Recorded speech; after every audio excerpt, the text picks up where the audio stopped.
इस्तेमाल होने वाली कई ऐसी चीजें हैं जो किसी मकसद से नहीं बल्कि गलती से इन्वेंट हो गई थी। सबसे पहले हम नजर डालते हैं कोका कोला पर। किसको मालूम था कि तलवार का एक वार दुनिया की सबसे फेमस सॉफ्ट ड्रिंक बना कर छोड़ेगा।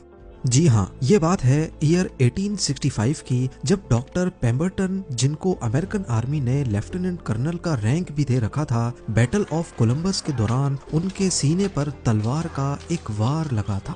ये जख्म इतना दर्दनाक था कि डॉक्टर पेम्बरटन ने मॉर्फिन का इस्तेमाल शुरू कर दिया। ये एक एडिक्टिव ड्रग है जो उस वक्त सिर्फ तब इस्तेमाल की जाती थी जब कोई भी मेडिसिन काम ना कर रही हो। वो जख्म तो उनका ठीक हो गया, लेकिन एक और मुसीबत गले पड़ गई। उनको अब मॉर्फिन की लत लग चुकी थी और वो इससे जान छुड़ाना चाहते थे। उस वक्त अल्कोहल और कोकेन को खराब नहीं समझा जाता था और उसको कोई भी खरीद कर इस्तेमाल कर सकता था। उन्होंने अपने लिए एक ऐसी दवाई बनाई जिसमें कोला नट्स और डमियाना नामी प्लांट्स का रस डाला और उसके ऊपर कोकेन और अल्कोहल का मिक्सचर भी। ये एक अल्कोहलिक ड्रिंक के साथ साथ पेन किलर के तौर पे भी काम करती थी, जिसको पेम्बरटन्स फ्रेंच वाइन कोका का नाम दिया गया। यानी उन्होंने एक आदत को छोड़ने के लिए दूसरी आदत को अपना लिया था। करीब 20 सालों के बाद 1886 में एंटी अल्कोहलिज्म कैंपेन चली, जिसमें अल्कोहल और कोकेन के खिलाफ एक कानून पास हुआ। लोकल फार्मेसी स्टोर के मालिक ने पेम्बरटन को बोला कि उनको अब अपनी फ्रेंच वाइन कोका में से अल्कोहल और कोकेन को निकालना होगा। इसी मकसद से डॉक्टर पेम्बरटन ने कुछ एक्सपेरिमेंट्स किए, जिसमें सिर्फ कोला नट्स और कोका के पत्तों के मिक्सचर से एक सिरप बनाया।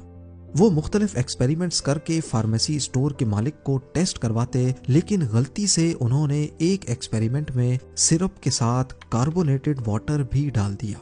फार्मेसी के मालिक को ये इतना अच्छा लगा कि उन्होंने इसको सर दर्द नहीं बल्कि रिफ्रेशिंग ड्रिंक के तौर पे बेचने का मशवरा दिया। अब क्योंकि ये ड्रिंक कोला और कोका लीव्स को मिलाकर बनाई गई थी, इसी वजह से इसको कोका कोला का नाम देकर रिफ्रेशिंग ड्रिंक के तौर पे बेचा जाने लगा। दुनिया की पहली कोका कोला सिर्फ 5 सेंट्स में बिकी थी और पेम्बरटन जानते थे कि एक दिन ये नेशनल ड्रिंक जरूर बनेगी। अपनी बीमारी और बैंकरप्सी की वजह से उन्होंने अपनी इस ड्रिंक का फार्मूला फेमस बिजनेस टाइकून एसा ग्रिग स्केंडर को सिर्फ $238 में बेच दिया। आज कोका कोला की मार्केट वैल्यू 260 अरब यूएस डॉलर्स है, जो करीब 22,100 अरब रुपए बनती है। नंबर 5, क्या आपको मालूम है कि वियतनाम वॉर के दौरान एक ऐसा केमिकल था जिसने हजारों जख्मी सिपाहियों की जान बचाई थी। डॉक्टर्स फर्स्ट एड के तौर पे इस केमिकल को सिपाहियों के जख्मों पर स्प्रे करते थे, जिससे जख्म फौरन सूख जाता था और ब्लीडिंग बंद हो जाती थी। ये केमिकल कोई और नहीं बल्कि सुपर ग्लू थी, जो आज हर घर में मौजूद है। और सबसे इंटरेस्टिंग ये कि सुपर ग्लू भी गलती से इजाद हुई थी।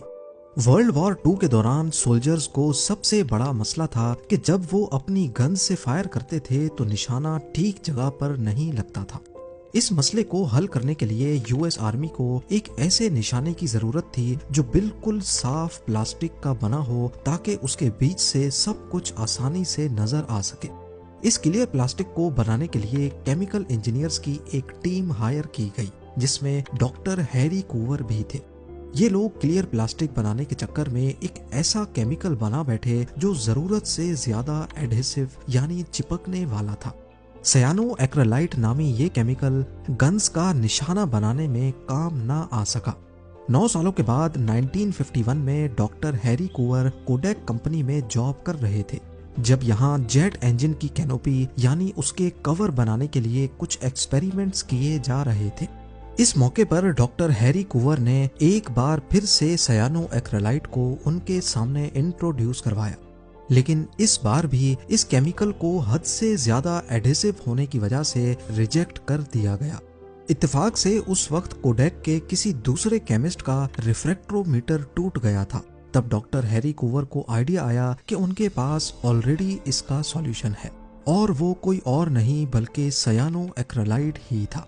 उन्होंने इस केमिकल की मदद से उनका महंगा रिफ्रैक्ट्रोमीटर सेकंडों में जोड़ दिया। ये वो वक्त था जब डॉक्टर हैरी कूवर को अंदाजा हुआ कि उनका बनाया हुआ केमिकल थोड़े ही टाइम में चीजों को हमेशा हमेशा के लिए जोड़ देता है और इसमें ना किसी हीट की जरूरत है और ना ही जोर लगाने की। 1958 में ये केमिकल कोडेक ने ईस्टमैन 910 के नाम से बेचना शुरू कर दिया, जिसको बाद में सुपर ग्लू का नाम दे दिया गया। चीजों को जोड़ने के साथ साथ सुपर ग्लू को फॉरेंसिक इन्वेस्टिगेशन में फिंगरप्रिंट रिकॉर्ड करने के लिए भी इस्तेमाल किया जाने लगा। सुपर ग्लू को गर्म करने पर इसके जो फ्यूम्स बनते हैं वो ना दिखने वाले फिंगरप्रिंट से रिएक्ट कर जाते हैं और मिनटों में जब सुपर ग्लू सूख कर सख्त हो जाती है तो उसमें फिंगरप्रिंट के निशान छपे होते थे। इन सभी इस्तेमाल के साथ साथ पहले सुपर ग्लू कट्स में ब्लीडिंग बंद करने के लिए फर्स्ट एड के तौर पे भी इस्तेमाल होती रही है, लेकिन इस मेथड को घर पर कभी ट्राई ना करना। नंबर 4, ब्लड प्रेशर चेक करना हो, बच्चों के शूज को टाइट करना हो या फिर मोबाइल लैपटॉप के चार्जर की वायर को लपेट कर बंद रखना हो, हर घर में हुक एंड लूप टेप का इस्तेमाल जरूर होता है, जिसे अक्सर वेल्क्रो भी कहा जाता है। लेकिन क्या आपको मालूम है कि इसकी इन्वेंशन का आइडिया एक ऐसे मौके पर हुआ था जब 1941 में जॉर्ज डी मेस्ट्रल नामी इलेक्ट्रिकल इंजीनियर एल्प्स के पहाड़ों पर अपने कुत्ते के साथ हाइकिंग पे निकले थे। वॉक के दौरान बर्डॉक प्लांट के सीड्स उनके सॉक्स, कपड़ों और उनके कुत्ते से बार बार चिपक रहे थे। उन्होंने नोटिस किया कि सिर्फ हल्का सा टच होने पर ही बर्डॉक इनके कपड़ों से चिपक जाता है। वो कुछ बीज अपने साथ घर ले गए जहां उनको माइक्रोस्कोप से देखा। मालूम पड़ा कि इस सीड के कांटों की टिप एक हुक की तरह बनी हुई है जो कपड़ों पर मौजूद छोटे छोटे लूप्स में आसानी से फंस जाती है। ये प्लांट कुदरती तौर पे ही ऐसे बना है कि ये अपने सीड्स को पास से गुजरने वाले जानवरों के जरिए फैलाता है।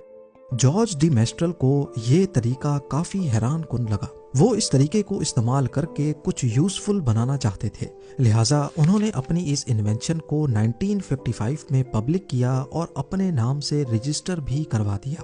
हुक एंड लूप टेप दो हिस्सों में आती है, एक में सिर्फ हुक्स होते हैं और दूसरी टेप में नायलॉन के लूप्स बने होते हैं। ये दोनों आपस में टच करते ही वैसे ही चिपक जाते हैं जैसे बर्डॉक सीड्स कपड़े पर चिपकते हैं। आज वेल्क्रो 7 कंट्रीज में बनाया जाता है और इस कंपनी में करीब 2500 एम्प्लॉइज काम करते हैं। नंबर 3, वर्ल्ड वॉर 2 से पहले घरों में हीटर की जगह कोयले को इस्तेमाल किया जाता था, लेकिन इसकी वजह से पूरे घर में काले धुएं की लेयर चिपक जाती थी। तभी प्लेडो को इन्वेंट किया गया जिसको इस्तेमाल करके कालक को हटाया जाता था। लेकिन वर्ल्ड वॉर 2 के बाद नेचुरल गैस को हीटर के तौर पे इस्तेमाल किया जाने लगा। नोआ और जोसेफ की प्लेडो की इन्वेंशन अब किसी काम नहीं आ रही थी, लेकिन कुछ सालों के बाद 1950s में जोसेफ ने देखा कि उसकी बहन जो कि एक स्कूल टीचर थी, वो ये प्लेडो अपने स्टूडेंट्स को मुख्तलिफ चीजों के मॉडल्स बनाने के लिए दे रही थी। वहीं से उनको आइडिया आया और उन्होंने रेनबो क्राफ्ट्स कंपनी रजिस्टर करवाकर उसको बच्चों के खेलने के लिए बेचना शुरू कर दिया। नंबर 2, पेस मेकर और पेनिसिलिन के अलावा मेडिकल इंडस्ट्री में ब्लड थिनर्स की इन्वेंशन भी असल में इत्तफाक से हो गई थी। ये बात है 1920s की, जब जानवरों में एक अजीब बीमारी नोटिस की गई। इस बीमारी में उनको इंटरनल ब्लीडिंग होने लगती जिससे हट्टे कट्टे जानवर भी मर जाते थे। तहकीक से मालूम पड़ा कि घास के ऊपर जम जाने वाले एक खास फंगस खाने की वजह से उनका ब्लड काफी पतला हो गया है।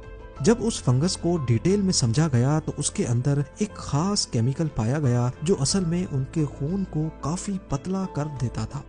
इस केमिकल को बाद में वाफरिन का नाम दिया गया, लेकिन इससे पहले कि ये हार्ट अटैक और स्ट्रोक के पेशेंट्स को दिया जाता, अगले 30 सालों तक ये चूहे मारने की दवा के तौर पे इस्तेमाल किया जाने लगा। 1950s के बाद वाफरिन को इंसानों पर भी इस्तेमाल करने का फैसला किया गया। इस जान बचाने वाली मेडिसिन को जिन पहले पेशेंट्स पर इस्तेमाल किया गया उनमें US president Dwight D Eisenhower भी थे, जिनको 1955 में हार्ट अटैक हुआ था और वाफरिन के इस्तेमाल से उनकी जान बचाई गई। और अब नंबर 1, इंसानों की सबसे बड़ी कामयाबी आग को जलाना थी। जब से इंसान आग को जलाना सीखा है, ये हमेशा इस प्रोसेस को आसान करने की कोशिश करता रहा है। माचिस से पहले आग जलाना एक बहुत ही मुशक्कत वाला काम हुआ करता था। कोई पत्थर रगड़कर आग लगाता तो कोई लकड़ी की स्टिक को दूसरी लकड़ी पर रखकर उसको ड्रिल की तरह चलाता था। ईयर 1827 में एक ब्रिटिश फार्मासिस्ट जॉन वॉकर कुछ केमिकल्स के साथ एक्सपेरिमेंट कर रहे थे। वो जिस स्टिक से केमिकल्स मिक्स कर रहे थे उन्होंने वो गलती से अपने रूम में बॉन फायर के बराबर रख दी। अचानक लकड़ी पे लगे केमिकल में फौरन आग लग गई। इसी के बाद उनको मैच स्टिक्स बनाने का आइडिया आया था। ये केमिकल पोटेशियम क्लोरेट और एंटीमनी सल्फाइड का मिक्सचर था। जॉन वॉकर की ये इन्वेंशन इतनी ज्यादा कामयाब हुई कि तब से लेकर आज तक हर घर में माचिस जरूर होता है। लेकिन जॉन वॉकर ने अपनी ये इन्वेंशन पेटेंट नहीं करवाई थी। लोगों ने उनके फॉर्मूले को कॉपी करके माचिस के नए नए वर्जन्स बनाना शुरू कर दिए। 1859 में जब उनकी मौत हुई उसके बाद से ही उनको मैच स्टिक का इन्वेंटर माना जाने लगा। उम्मीद है जेम टीवी की ये वीडियो भी आप लोग भरपूर लाइक और शेयर करेंगे। आप लोगों के प्यार भरे कमेंट्स का बेहद शुक्रिया। मिलते हैं अगली शानदार वीडियो में।